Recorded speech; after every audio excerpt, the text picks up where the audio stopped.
ล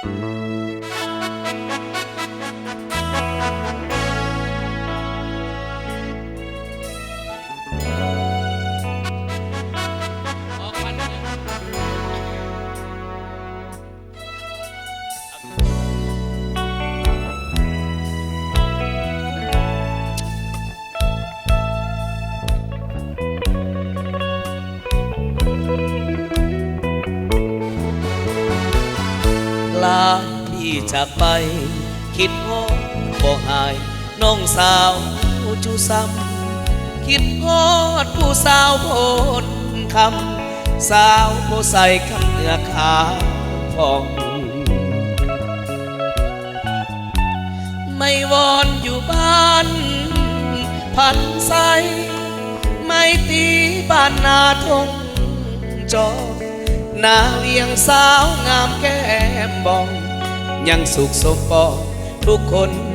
บ่นาคิดฮอดแก้วตาจึงถามข่าวมา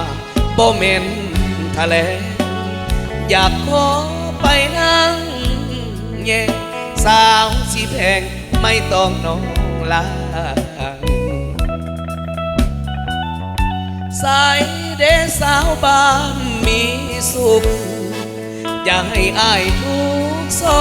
กหาหน้าเวียงนัดกันเถื่อหน้าสิมาเยี่ยมยามแวะกินข้าวง่ายบ้านนาลิวลิวส่งสูงลีฝั่งน้ำซ้ำเห็นสาวลงลินน้ำใต้ฟ้าสีขาวยามบ่ายจนส่งลุยข้ามน้ำซ้ำน้องยังบิดน้ำใส่อายสาวดัดเมืองพันหอมมาใส่อย่าลืมเด้ออายน้องสาวหัวพันก่อนจากน้องไปเอิ้นสั่งแก้วใจอายลาก่อนนะบ่โดนอายสิกลับมานาสกางอย่าลืมคำมันสาวนาน้องบัวขับมงน้องขับส่งอายคืนนั้นถึงแม้หลายปีพ้นผ่านสำเนียงน้องนั้นอายยังบ่ลืมวันนี้อากาศเป็นใจเด้อพี่น้องเด้อแล้วก็เป็นศิลปคุณให้แก่รักเจ้าภาพใหญ่ใจดีเพิ่นเด้อเป็นแก้วดอกสองสั้นเนาะทั้งสองคำสองฝ่ายได้ไพ่ไม่ได้เคยไม่เพิ่นว่าไพ่คำเคยคูณเด้อ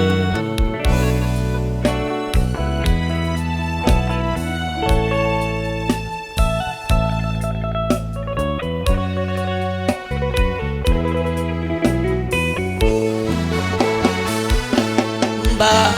นาลิวลิวส่งสูงลีฝั่งน้ำซ้ำเห็นสาวลงลินน้ำใต้ฟ้าสีขาวยามบ่ายจนส่งลุยข้ามน้ำซ้ำน้องยังบิดน้ำใส่อายสาวตัดเมืองพัดโฮมาใส่อย่าลืมเด้ออายน้องสาวหัวพันก่อนจากน้องไปเอิ้นสั่งแก้วใจอายลาก่อนนะบ่โดนอายสิกลับมานาสกางอย่าลืมคำมันสาวนาน้องบัวขับมงน้องขับส่งอายคืนนั้นถึงแม้หลายปีพ้นผ่านสำเนียงน้องนั้นอายยังบ่ลืม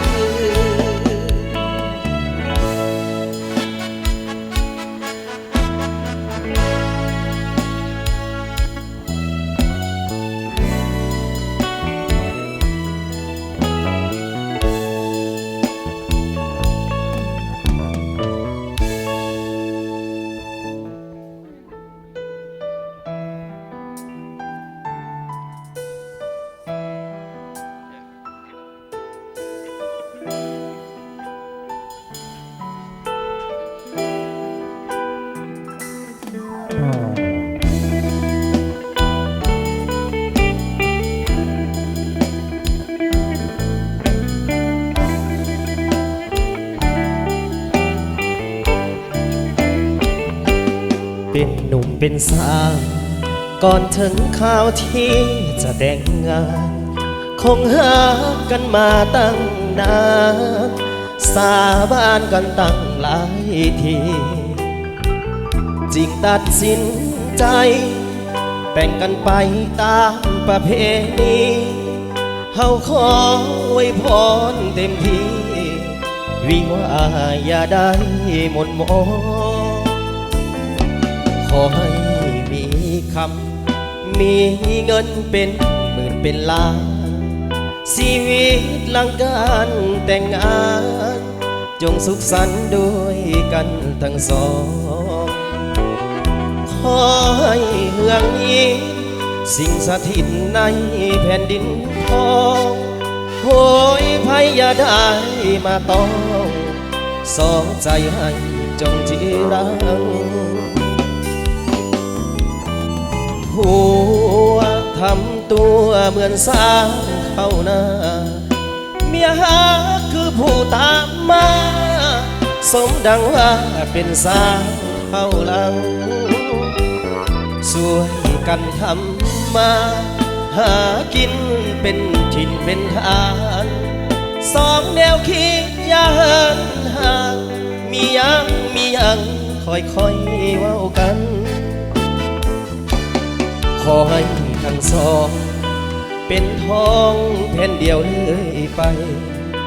ของหาด้วยความแจ่มใส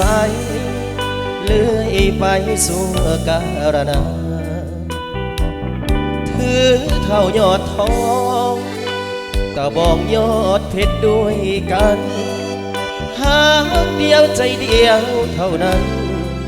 สวรรค์จึงมีตาปราณี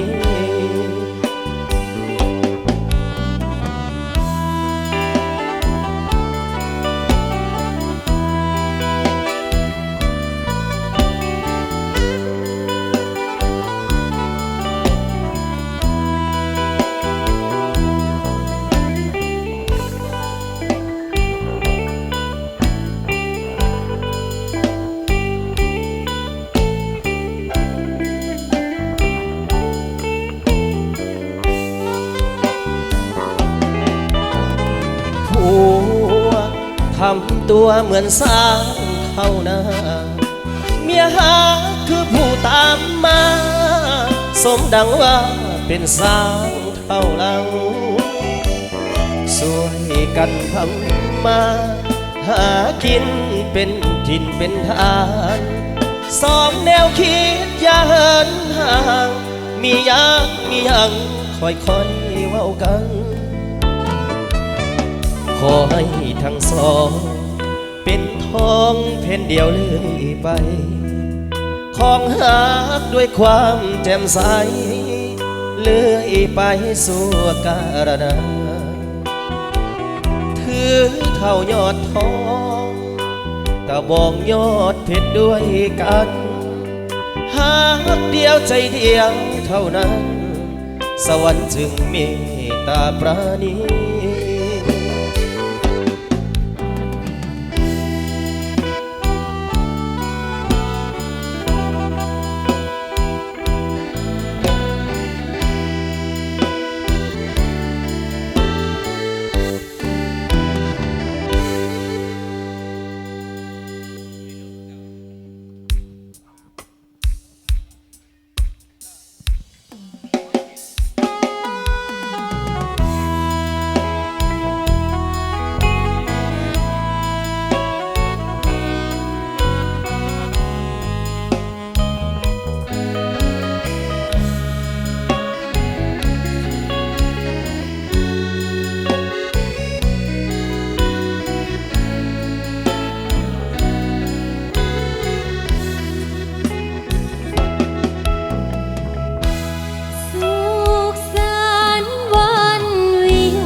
านที่มา งานวิวาห์ของเฮามือนี้ขอต้อนรับด้วยความยินดี สุภาพสตรีบุรุษทางหลาย มาอวยพรใส่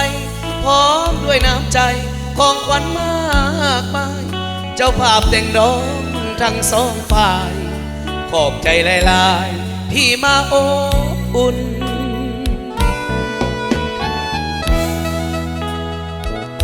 บัดนี้พี่น้องเจ้าภาพทั้งสองขอเสิญทุกการเสิญรับประทานและห่วมสำราญเป็นเกียรติผู้พวกเขาอาหารเต็มพาของแก้มสุราเครื่องดื่มเบียร์เหล้าเอาสรรหาคอยท่าเจ้าเสิญเลือกเอาทานตามสบายหากมีสิ่งใดบ่ถึกใจหรือเกินกันหรือว่าด้านมาลายาว่าจะพังพาบ่เคียงคอหับตอนบ่ทันหลายสิ่งหลายอันขาดตกบกพร่องพวกเขาเจ้าภาพทั้งสองขอให้พี่น้องจงได้อภัย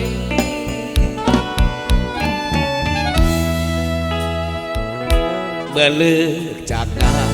เดินทางกลับบ้านขอให้มีโศกอย่ามีทุกข์จงมีโศกอย่ามีโลกเบียดเบียนหาวีอายุมันยืนวันคืนนอนหลับฝันดีให้ถือหวยลอตเตอรี่เป็นเศรษฐีเงินล้านทุกคน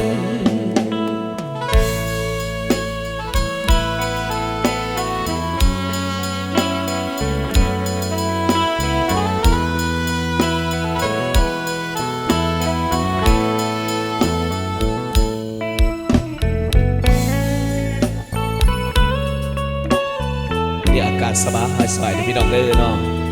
แต่มาแฝงไปด้วยอากาศยังมีผิดนะพี่น้องเลยส่วนนี้เนาะเพราะว่าลมๆหนาวๆเนี่ยมันสั่นเพียนไปน้ำอากาศก็ได้การดูแลสุขภาพของพี่น้องเลยเนาะ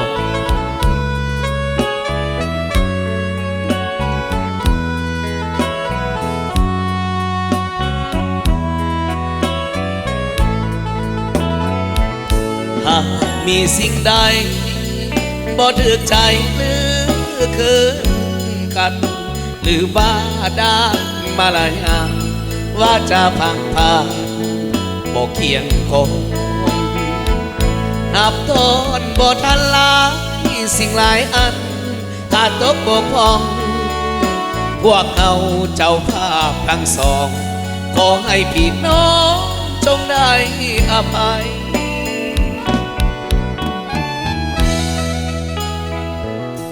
เมื่อเลิกจากงานเดินทางกลับบ้านขอให้มีโศกอย่ามีทุกข์จงมีโศกอย่ามีโลกเบียดเบียนหาวีอายุมันยืนวันคืนนอนหลับฝันดีให้ถือหวยลอตเตอรี่เป็นเศรษฐีเงินล้านทุกคน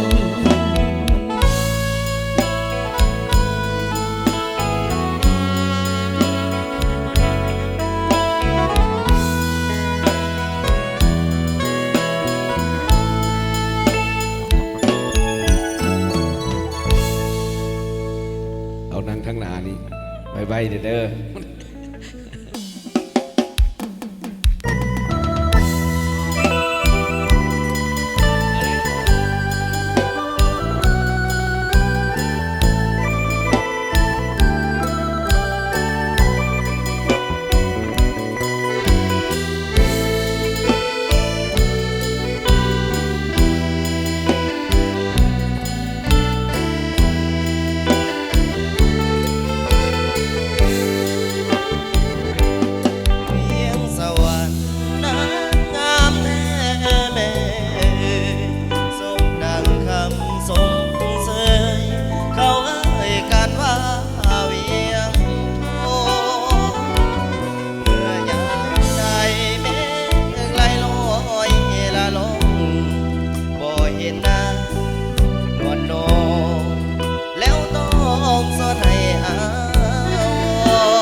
สร้างผลบุญปางใด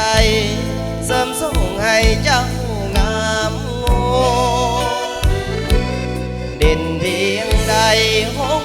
หัวใจเจ้าวางจากก่อนอายขาคู่สอน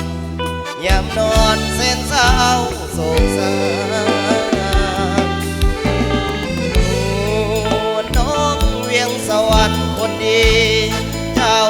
เป็นเทพีผ่านเมืองแห่งนี้มานานเนื้อนวลขาวผ่องสองห่วงแก้มเบ่งบานงามยิ่งได้บ่ปานยิ้มหวานละลื่นซื่นใจเมืองสวรรค์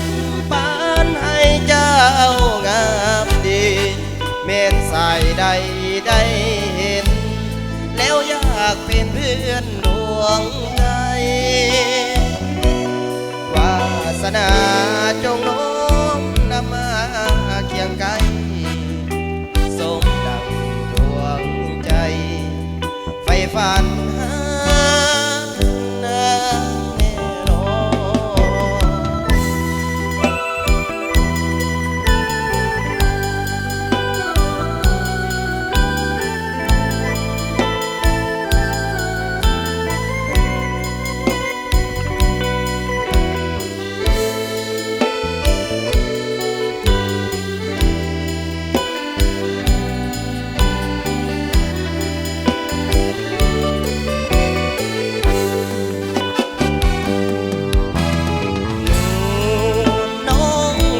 สวรรค์คนดีเจ้าเป็นเทพีผ่านเมืองแห่งนี้มานานเนื้อนวลขาวผ่องสองห่วงแก้มเบ่งบานงามยิ่งได้บ่ปานยิ้มหวานละลื่นซื่นใจเมืองสวรรค์ปานให้เจ้างามดีเม็ดสายใดได้เห็นแล้วอยากเป็นเพื่อนดวงใจวาสนาจงโน้มนำมาเคียงไกลสมดังดวงใจไฟฝันหา